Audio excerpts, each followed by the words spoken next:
All right, enough Champions League finalists and potential treble or quadruple winners in even. Paris Saint-Germain's case. How about some quick hits instead? Let's go, Gav. Crystal Palace and Nottingham Forest battled to a 1-1 draw on Monday night, and suddenly it's not looking great for Mr. Marinakis. Yeah. Isn't it funny? The minute he puts his shares in a blind trust, Nottingham Forest are doing worse. I know, and he said it already. Well, if we don't make it to the Champions League, I'll come back. You know, that blind trust will not be valid anymore. 1 win in 5 now in the Premier League. For them, the only win being a Spurs, but everybody beats Spurs lately in the league anyway. Tottenham get battered everywhere they go. You see that, At the worst time. I mean, they can still do it, of course. There's 3 games to go. It's not impossible for them. They're still very much in the conversation to finish in that top 5, but they need points and they need better performance than the one that we saw on Monday at Crystal Palace, because that was not good enough for a team. For Palace, it was good enough. They focused on the FA Cup final. For a team like Forest, that was not good enough. And Gab, I know you are dying to play the percentage game here to see if that has changed since the last time you gave your percentage. So Liverpool, as we know, obviously have qualified already for the Champions League, and we assume that Arsenal too. So who are the other 3, or who will be the other 3? Well, it all comes down to head-to-heads. Now, Manchester City, not there yet. They're on 64 points. Southampton away, Bournemouth at home, Fulham away. I don't think those last 2 are gimmies at all, but I still in the driving seat. Yeah. I'm going to give them 85%. Newcastle, they're on 63 points. Issue with Newcastle is they have some head-to-heads. Chelsea at home, Arsenal away, Everton at home. I'm going to go 65% for Newcastle. Chelsea, similar boat, also on 63 points. They have 2 head-to-heads. Newcastle away, United at home, last home game of the season, Stamford Bridge, and Forest away. I'm going 65% for them because, again, with these head-to-heads, you win one, you're good. Yeah. It's better to have 2 head-to-heads, I guess. Forest, Mr. Marinakis, sorry, they're on 61 points. They have Leicester at home, should be a gimme. West Ham away, and, of course, that head-to-head against Chelsea on the last day of the season. Look, something worth tuning in for on the last day of the season. Many years. Might be the win. Could be the only game that matters. Yeah, absolutely. So this one, I've gone. Wait, let me just catch up on my math here. 1 second. I've gone 40% for them. I think it is uphill. And finally, Villa, 1 point behind 60. Their schedule looking pretty good. Bournemouth away, I think, is going to be the tricky one. I think then they have Spurs at home and United away. Also, of course, their game's been moved because of the FA Cup final, so they're annoyed about that. So they get the rest. So I think it's all, other than City, who I think are home and host, I think it's pretty much all to play for. And I don't get into goal difference because, as you know, I don't believe in goal difference. True. There's no such thing. I wonder if it's going to be another summer of Saudi, Jules. Ruben Amorim had to address reports linking Bruno Fernandes with a big move to El Hilal and says, quote, "We want Bruno here. Would you want him there?" Yeah, I mean, it seems that every year in around May, those rumors about Bruno Fernandes attracting loads of interest from big clubs for or Bernardo Silva. Or Bernardo Silva, but more Bruno Fernandes, and very often he gets a new deal on the back of it. He just got one a year ago. Yeah, exactly. Yeah. I'm not sure where they're coming from, those rumors. But yeah, I guess he's been, again, United's best player this season. Without him, I don't even know where they would be. Certainly not about to be in the Europa League final. So it's probably very important that they keep him. Would he want to leave United right now to go to Saudi? I don't think so. I don't think so, but I'll tell you what, if the number's big enough, I don't think Bruno is a great fit for this system, even though he's the best player on the pitch. If the number's big enough, I think you think, and he's okay with going, obviously, you think long and hard about it. Milan go goal down in Genoa after Big Vitinha scores, but come from behind to take 3 points, 2-1. Are you seeing any progress, though? No, I'm not. I don't think they played well in this game either. Rafael Leao, it's a deflected goal. Yeah. The back 3, not really kind of doing it for me at all. There's a lot to work on. I think if Milan had a director of football in place, they might be going to Conceição and saying, hey, you know what? We're not going to play back 3 next year, so stop doing it. Right? I know, yeah. And also, João Felix came on, to be fair, played a part in the second goal. Yeah, that's true. But do we need to see him on the pitch? Maybe give minutes to somebody else? I don't know, since he's not going to be there. Yeah, exactly. Fabrizio Romano reports that Real Madrid are ready to let Rodrygo go if they get an offer of 100 million. Jules, would you let him go for 100 million? I would probably let him go for half that. 100 million. Who's going to pay 100 million for Rodrygo? Nobody. It is amazing, the They're hype machine. dreaming. Okay. If that's true, if that's really what they want, if somebody offers 100 million, and that can only come from Saudi, let's be honest here. There's no top 5 European club that would pay that much money for Rodrygo. He's just scored 1 goal in 20 games or something like that. Really, I'm not saying he's a bad player. He's a really good player. He's young. There's a player in there better than what we've seen this season where he struggled and where Real Madrid have struggled collectively. But 100 million, please, come on. And he's a guy who's playing out of position. Yeah, I'll drive it. I'll drive him there even if you want. More Madrid as well, Gabi. Hernando Rodriguez, the president of the Brazilian FA, could be in big trouble, which could mean that Carlo Ancelotti might not become Brazil manager. Or it might take some time. This is such a weird story. This basically has to do with a fraud case that goes back to 2023, which, if you remember, it looked like it was going to cause him to resign. And at some point, they reached a settlement agreement with the Brazilian court. This was back in January. But now some of his opponents have found a handwriting expert who says, wait, this signature from some judge appears to have been falsified. Major cloak and dagger stuff there. The Brazilian FA, of course, denying and Adjando deny all wrongdoing. They said they haven't even had a chance to examine this report that says the signature was falsified. I think the upshot is while this sorts itself out, it's going to delay things for Carlo to go there. Carlo might say, hey, I might stick around here in Madrid and continue to get paid in the meantime, maybe. right? The Times reports that Real Madrid have approached Liverpool to sign Trent Alexander-Arnold early, so they can have him on board for the Club World Cup. Maybe pay a bit of compensation. Jules? Yeah. I mean, I'm a bit conflicted on this one because I think, I can understand. You want him from the beginning of it. So June, they probably would leave, let's say, June 10th. And not in July 1st when his contract with Liverpool would have finished and his new one with Real Madrid would have started. But you could also see from his point of view, give him a bit of a break after a long season, a big decision that he's made. For him to be able to settle then in Spain and be, I think, relaxed and rested, I don't see any problem for him just turning up on July 1st in the US. If Real Madrid are still there, he's still at the Club World Cup, and then start his tenure at the club then. Look, the season's over, and I hope we're all grown-ups. If Trent agrees to this, he can go to the club and say, hey, look, you're saving a month's of my wages, and you're getting some compensation from Real Madrid. I don't need to play the last 2 games. I'll come out and make a cameo and say goodbye at Anfield on the last day of the season, whatever last home game is. I'm going to have my rest now because I want to hit the ground running at the Club World Cup. Real Madrid care about this. Dani Carvajal is out. Lucas Vazquez is ancient. I think they could use Trent for the Club World Cup. Yeah.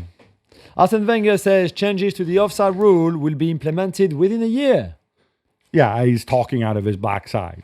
So basically, this is the old thing where the daylight rule. He is obsessed with this idea that, if there's daylight, in other words, if the attacker's body, if any part of the attacker's body is level with the last offender, then he's not offside, right? He is absolutely obsessed with this idea. He thinks it's going to lead to more goals. Certainly his timing is kind of rubbish given the Champions League semifinals that we just watched in saying this. I think it's nonsense. I don't think we have a problem there. It's not like the olden days with systematic offsides. More importantly, I think he should know this. Well, and he also said, it's not my decision. It's IFAB's decision. IFAB can only, and Dale Johnson, our refereeing expert here at ESPN, explains it very, very well. He said, this is not possible because IFAB, they need to test it at competitive levels, which they haven't done yet. They only meet X many times a year. Yeah. And it takes time to do that. Well, why does he continue talking this just because he wants to? Does he want to speed up the process, maybe? He can't. It's not FIFA's decision. It's IFAB's decision. IFAB is 4 FIFA members, or 4 appointed by FIFA. Yeah. And then it's the 4 home nations who supposedly invented the game. Scotland, Northern Ireland, Wales, and England. And I hope that they see sense and they don't just railroad this through. Bild in Germany say that Florian Wirtz has told Xabi Alonso that he wants to join Bayern. Jules, your thoughts? Yeah, I mean, I think we saw that one coming, to be fair, for all the interest that could come from Manchester City or Real Madrid. That seems to be the only two that could afford him anyway, to be honest, because I think the package overall between the transfer fee and the wages would be around 250 million euros for Florian Wirtz. I even didn't think that Bayern had that money, to be honest. I thought they were a bit short on money. But yeah, I'm more interested in the fact that how is he going to play at Bayern? Where do you put Musiala? Do you change your system if you're company? Do you play one of them wide, which I think would be counterproductive? Do you play in a system where you've got two tens behind Kane? Christmas tree. But then if you add another 10, do you take a lot of what Harry Kane is good at, which is, dropping and playing a bit like a 10 himself at times? Does that have an impact on Michael Olise if you then have Musiala and Wirtz sharing the ball and not so much going wide to Olise? All those things. I know he's amazing and he's a fantastic talent. Do you really need him right now? Is that what you need more than anything else? Because if you spend that money on him, I'm not sure you've got much money left for other positions. Yeah, I can answer that. The answer is no. Apparently, they're even extending Leroy Sané. Although he changed agent, he went to Pini Zahavi, and that might change a few things. We reported before, and he's taking a pay cut as well. But regardless, right, you're still stuck with the success of wingers, right? Because Gnabry and Coleman aren't going to deport themselves. So then what? Why do you is it a rule that you have to get the biggest talents out there? I also wonder, when he supposedly told Xabi Alonso that he's going to Bayern, do you think Xabi Alonso says, go wherever you like, man, I ain't going to be here? How cool would that have been? I guess they probably have that relationship. No, I'm kidding. Or that, but to be honest, for his personal and professional development, I don't think this is the right move for him, given where Bayern are, and I don't think it's the right move for Bayern if those numbers that you throw out, which seem very plausible to me, are in any way correct. Jorge Mendes is denying allegations of tax fraud in Portugal, but he's also writing a check for 18 million euros, Gab, to the taxman. So what's going on there? Yeah. I did nothing wrong, but here you go, 18 million quid. Jules, I'm not a lawyer. You know my thoughts on lawyers. Yes. This has to do with shares in his company that were transferred to Mrs. Mendes, Sandra, on which apparently, according to reports in Correio da Manhã in Portugal, capital gains tax was due on them. They're denying this. There's been this long-running investigation, imaginatively called Operation Fora de Jogo. What do you think it means? Oh, maybe offside? Yeah, it's funny. They're all called like Offside or Operation Foul or like, honestly, these lawyers or these these more like magistrates, no creativity. But yeah, look, I think to the eyes of many, many people are going to look at this and say, well, if you did nothing wrong, why are you paying 18 million? Right? Yeah, exactly. Yeah. Some might also say, why do you have 18 million euros given what you do? Right? Well, he's very rich.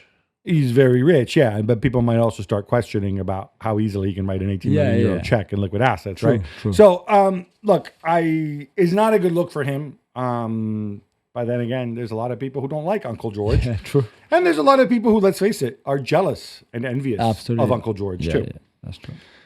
The Daily Mail reports that Aston Villa are ready to listen to offers for Emi Martinez. Jules, is this the reality of financial sustainability rules? Maybe. Who do you think might be interested? That's a very good question, Gab. Is there really a market for Emi Martinez right now? For how much? You bought it for 20 million, but that has been paid off by now. So, whatever. So it's pure profit. Yeah, pure profit now. If you sell him for 20, that's the maximum, I would think. 30 million for Emi Martinez? He's locked up on a long-term deal, as I understand it, right? Yeah, 2028, something like that? Yeah. If he were a center forward, we would be asking the question, is he better than the guy I have now? I mean, earlier in the show, we both agreed goalkeepers capable of heroics are critical in the Champions League semifinals, right? I think the two teams with the two better goalkeepers advance to the final. Absolutely. Maybe not a coincidence, right? Yeah. So I just look at this and I say, are you better than the guys who are out there? And I don't know. I mean, would you put him in your top 5 in the world? Not right now, no. Okay, I think many people would. And if he's not top 5, he's top 6 or 7. Yeah, he would be top 10. But I look at this and I mean, just going from the top of the from the top of the Premier League table, right? just is he? I mean, you play the is he better than? Is he better than the Arsenal keeper? Probably yes. Although Raya might fit the system better, and obviously he was Arsenal before, so that's not going to happen. Is he better than the Newcastle goalkeeper? Is he better than the Chelsea goalkeeper? Is he better than, well, he is the Aston Villa keeper. Is he better than Nottingham Forest keeper? Well, that's debatable. You know what I'm saying? Is he better than United keeper? Is he better than the Spurs keeper? Do those clubs want another goalkeeper when they also have other positions to strengthen? And for how much? I don't know. It's just funny with the goalkeeper position when you can get a guy who, I think, again, I am not an Emmy Martinez fan. I think he's kind of a tool, actually, in the way he behaved in the World Cup and in general. But that said, in any other position, if you can get a top 10 player in the world, and again, many would have him top 5. We'll see where he ends up. I think the FC 100 is coming out at some point. Soon, yeah. We both voted on it. Yeah. You would go ahead and do it, right? Especially if your goalkeeper isn't in the top 10. I think all these teams that we've mentioned don't have a goalkeeper in the top 10. Yeah. So it seems a bit bizarro to me that, we question whether there's a market for him. I think the other aspect which is interesting here is PSR. I mean, we know that Monchi loves to wheel and deal. Yeah. We know that Villa are in a really, really tough position. Especially if they don't make the Champions League. And it seems bizarre that you would let go of your top keeper. But so I'm guessing it would take a lot more than 20 or 30 million. Yeah. Sky Italia report that Kevin De Bruyne is seriously considering Napoli when his contract with Manchester City expires at the end of the season, Gab. Okay. I would love this. I have to say, before you answer, I would absolutely love this. I would love this. I would say, bro, you don't need to play every game. Sometimes, maybe we do like 45 minutes of McTominay hammering the other guy. Yeah. And then you come on, you pass circles around him. This business with his fitness looks to me like he's been just fine the last 3 months, right? Yeah, but and he's actually been pretty good. We don't know for how long. Okay, that's fine. But this idea that, he can't play 2 games in a week, he's too tired, and all this garbage that we heard from these pseudo doctors who just watch him on television, see that Pep leaves him on the bench, is obviously nonsense, right? I'd love it if he wanted to have a different experience. I am highly skeptical of this because obviously he would have to take a major pay cut. I don't think there's any interest. I don't think he's motivated by money, frankly, at this stage of his career anyway. Definitely not.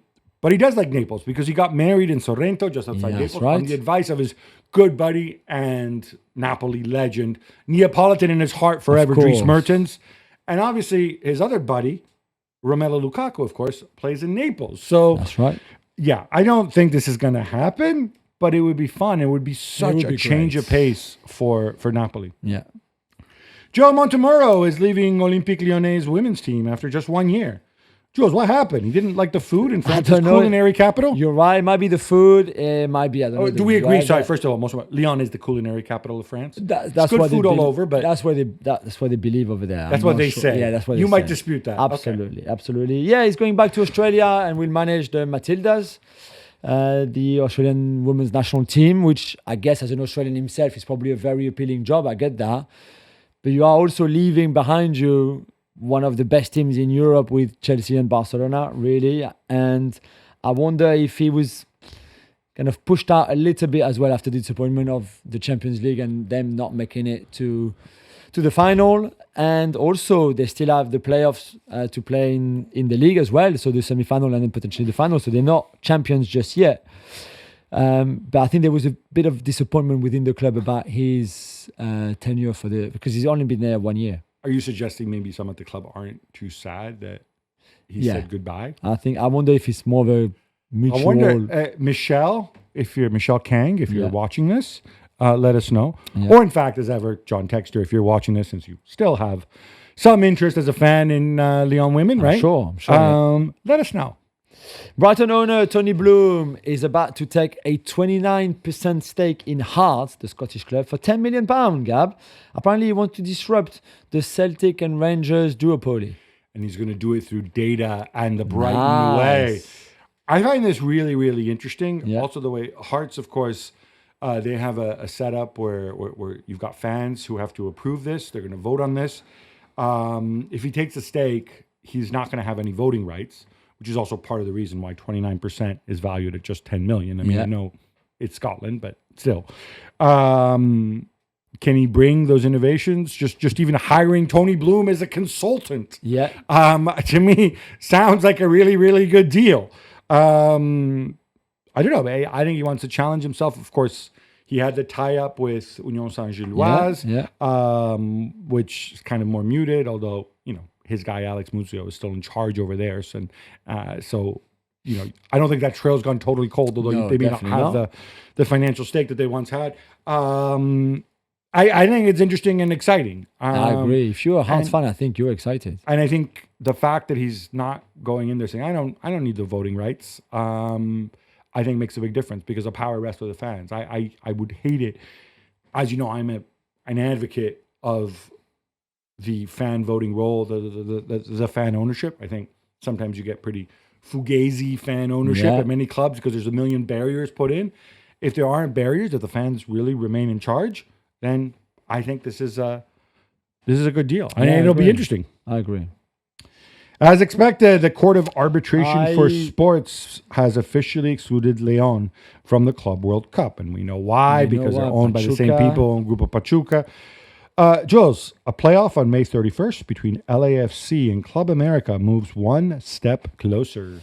Yeah, that's right. There was also the you said the name so well of that Puerto Rico side. Not Puerto Rico, Costa Rica. Costa Rica, sorry. Deportivo Alajuelense. I think, they have some legal action going as well. Also, CAS, I think, said that it won't be you. So we'll have this super playoff between LAFC and Club America to find out the last club to take part in the Club World Cup because there's one missing for now. They're short of one team. And the winner will be there. So, and by the way, CONCACAF, it's not like they simply pulled these names out of a hat and said, look, let's see. Like, the biggest television market is in the U.S. and the most popular club in Mexico. No, I mean, they have some ranking system, which might be slightly mutable. Look at Inter Miami getting in. But still, I think it's good. Obviously, they're Club America, much bigger team than Leon.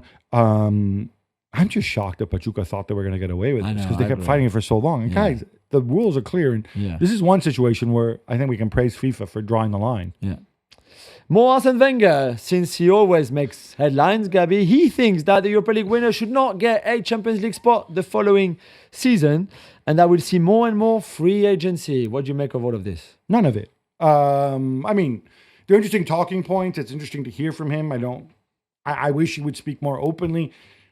He goes on beIN Sport and talks to them, and then he makes headlines, and it's a paid appearance. I wish, given his role in football, I wish he would give him more free license. If there's some red lines that he can't talk about, because Gianni Infantino obviously is pretty controlling at the top and doesn't speak much to the media, that's fine. But stuff like this, hey, look, he did say, it seems weird, the Europa League winner, we know why it happens. He knows why it happens. He said why it happens. It's because to provide a financial incentive for the Europa League. He also says it's not his decision anyway, and it's not FIFA's decision, it's UEFA's decision. Fair enough. I find the free agency aspect more interesting because every so often we hear about this. You run down your contract, blah, blah, blah.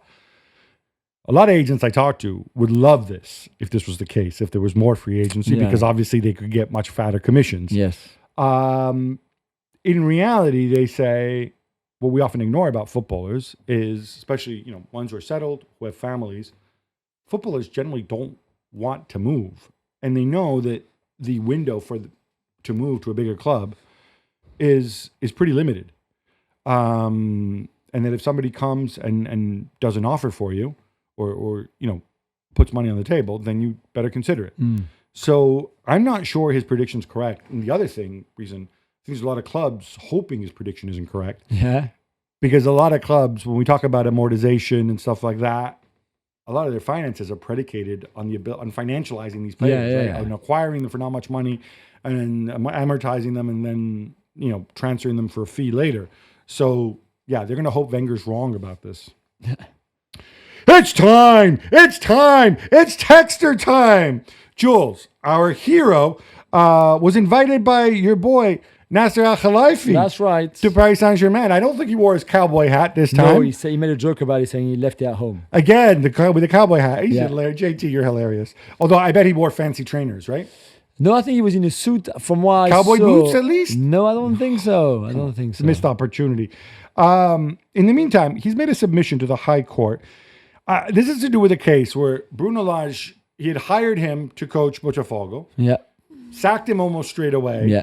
But apparently in the contract, Bruno Lage has sued him because he says, wait a minute, you told me that, yeah, you'd hired me, I could coach Botafogo, but then I would be hired at one of, if I left the club, or if you fired me, I would be in contention for one of your other clubs. And obviously, you know, there's been a coaching change at Palace and at Lyon as well. Yeah. And Molenbeek, yes. Yeah, even Molenbeek. Several at Molenbeek. That didn't happen, so he's suing him.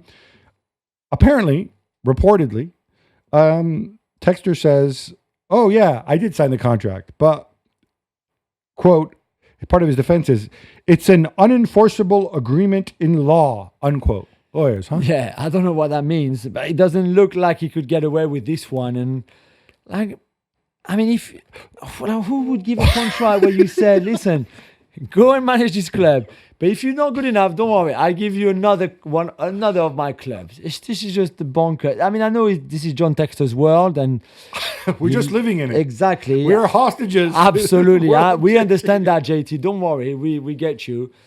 But this looks all wrong. And if you're Bruno Lage, this is your right. Absolutely. People said to you, yeah, you would get that security of if you get sacked from here, you will have another chance there. And it hasn't been done. So you are, I think, right to do that and sue him. But from a John Textor point of view, I mean, when will he learn? That's the thing, you know. But also, what kind of a defense is it? Oh, I'm going to sign this contract, which presumably I have my lawyers write up. You think so? But I know, oh, look, this contract's not enforceable. I know. What does that mean? Your contract, so like, even if it's, and this is, you know, my issue with lawyers and how I've said many times, it even says so in the Bible, right? That Yes. it's easier for a camel to pass through the eye of the needle than for a lawyer to enter the kingdom of heaven. What kind of lawyers would tell Textor, oh, yeah, guys, hey, JT, we wrote this contract for you, but don't worry, it's all nonsense. It's not enforceable. Like, I mean, some decency. I'm not talking about Textor's decency. I'm talking about his lawyer's decency, right? I mean, Textor's he's going to take legal advice. I don't blame him in any way. Yeah. But his lawyers, I know. I mean, honestly, what kind of people are you? Back to the original Ronaldo with Emiliano Rodriguez, legal problems that we mentioned earlier. Suggestion that R9 will run for Brazil FA president.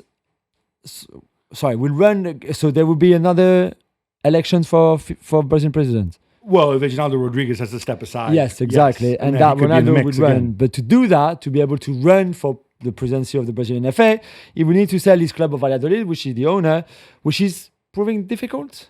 It's proving difficult. It's been ongoing forever. There's this Mexican group that's interested. He's about as popular in Valladolid right now as venereal disease. And the reality is, I don't even know, incidentally, how clear cut it is that he can't own Valladolid if he's running the Brazilian FA. Yes, it's different continents, but whatever. But that's what was reported. But more to the point, if you see the job that you see how Valladolid have gone since he took over, why would you back up to run the Brazilian FA? I mean, Valladolid getting relegated. Yeah. Could Brazil get relegated to Oceania? I don't know. No, that's a good question. I'm kidding. Hey, look, it's sad because I love Ronaldo. I'm outing myself. It's an age thing. I don't hate the other Ronaldo, but he is my favorite Ronaldo. I'm guessing he's probably your favorite Ronaldo too. Yeah. But yeah, when you enter the world of business and club administration, you face the consequences. U.S. President Donald J. Trump says it might provide a, quote, big incentive, unquote, for peace in the war between Ukraine and Russia if Russia were allowed to compete in World Cup qualifying, maybe even go to the 2026 World Cup if they qualify. Jules, football diplomacy? I would love if that was true, that football can make things much better like that. I mean, I cannot wait for Vladimir Putin to sit down at the table and say, listen, I can't do peace here until Golovin is back playing for Russia in the qualifiers at the World Cup. I want to be in the World Cup more than I want Crimea and the Donbass. Exactly. Trump said, look, it's not his decision. It rests with the guy he calls the boss. Donald. Yeah, of course. Yeah, the boss. Gianni Infantino. You know what? It's not even Infantino's decision. I think this would have to be FIFA Bureau, FIFA Council decision. Yeah. it's also not. It's a nice idea, but It's impossible to put together, right? yeah, even if they reached a peace deal tomorrow, it would be, well, if they reached a peace deal, I suppose it would be workable. But one of the reasons it's unworkable is that there's a whole bunch, Russia in European qualifying, and there's a whole bunch of countries that just flat out refuse to play Russia. Yeah. And so, yeah, logistically, I think we can put this one to bed for now. Although we all hope for a just peace, of and course. secure peace deal. Yeah. And sticking with the World Cup, Gabby, Andrew Giuliani will head the US government's FIFA World Cup task force. That name sounds familiar. Where would we have heard it? Well, his dad, Rudy. Giuliani, former mayor of New York, former attorney for, still an attorney, I think, for Trump and others. It's interesting. Andrew Giuliani, who's married to a rhythmic gymnast. Fun fact. He's going to head this thing called the FIFA Task Force. He's a big golf guy. He played golf at Duke, although then I think he was kicked off the team or he was not invited back on the team when the coach changed. I had no idea that he was a football fan at all, but he'll be helped by Carlos Cordero, former U.S. Soccer Federation head. And basically their job is to liaise with FIFA, smooth things over. And smoothing things over is important. Now, the U.S. and one of the big issues, of course, is visas, right? Because obviously immigration's a hot topic in the U.S. Vice President J.D. Vance addressed this, and he got killed by some. He said, we want people to come. We want them to celebrate. We want them to watch games. But when their time is up, we want them to go home. Otherwise, they will have to talk to Homeland Security Secretary Kristi Noem, which in other words, otherwise we'll kick them out. J.D. Vance got killed for this. I'm going to stick up for Vance for a second here. It's pretty obvious what they're saying. Like, we should focus on the fact that I implied in this is that people who buy tickets will come and are welcome to come, but don't outstay your visa. I think every country in the world would say, nobody's going to say, oh yeah, come, buy a ticket, get your visa to come, and then stay as long as you like. So, is it the most welcoming thing to say? Probably not, but then he also has to speak to his constituents who elected for a reason. So I think the biggest takeaway here is it looks like they will do a deal on visas. I think they pretty much have to. I think that's a red line for FIFA, both for the Club World Cup and for the big World Cup in 2026. Jules, this brings us to an end, but we got to come back on Monday. You know why? Yeah. Classico this weekend. Time. Big game for Arsenal as well in the battle for second place. Yeah. Napoli can pull away in Serie A. Lots of things going on. Until then, love the game, love your neighbor, love yourself.